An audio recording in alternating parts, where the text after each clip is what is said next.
Though methods might help bring ideas to life, the real power comes from within. Consider your mental and emotional terrain to be your condition. Your ideas and feelings change when you alter this landscape, which has an effect on the environment around you. Techniques are not the end point. Rather, they are merely instruments for navigating this terrain. Mindlessly repeating affirmations won't help you achieve your goals. The real magic is in living the feeling of what you want to have. Imagine yourself as an endlessly varied avatar from a video game that exists in multiple timelines or universes. Which version you are in depends on where you are right now. Do you want to win the lottery? Someone else already exists who has. However, this knowledge alone is insufficient. You have to have that winning feeling. Your reality is determined by your condition, which is shaped by your ideas and deeds. Your desires won't be attracted by simple affirmations devoid of true belief. Your desires will be unfulfilled if you dwell on your shortcomings and believe they are unachievable. In the end, live to express. Envision and experience yourself having accomplished your objectives. Your preferred reality is drawn to you as you make this inner state transformation. Make sure you are feeling the tactics as though they are real when you use them. Don't only follow the procedures.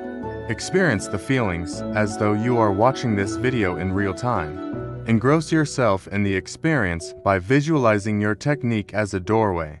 Rather than focusing your affirmations on making something happen, consider your desires as current realities.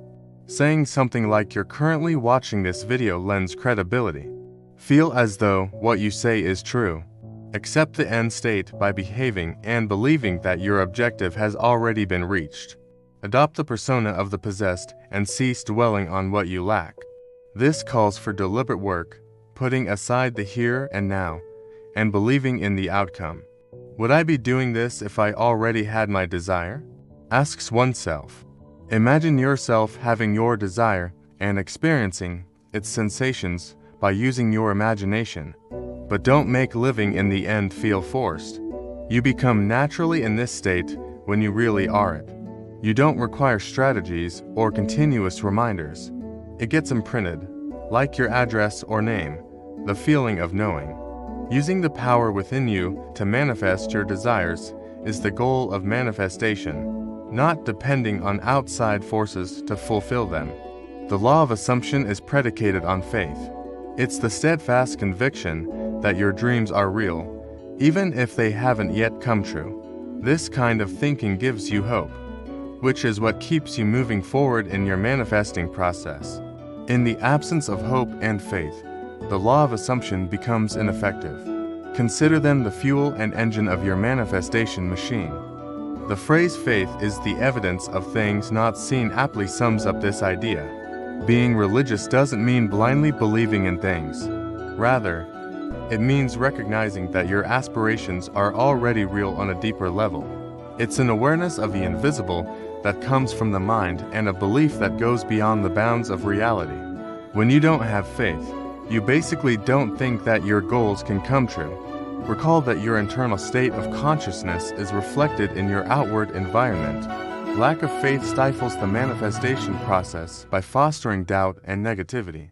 Faith has always been a strong force that has shaped religions and spiritual activities over time. But its meaning is frequently misunderstood. Faith is an internal energy you develop within yourself.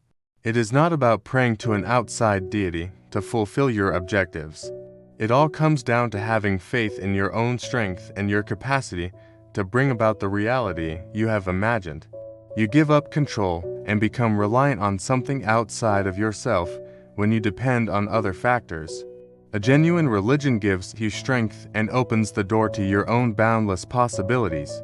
Achieving successful manifestation requires a mental and emotional shift. Examine your thoughts and internal dialogue to determine how you are feeling right now.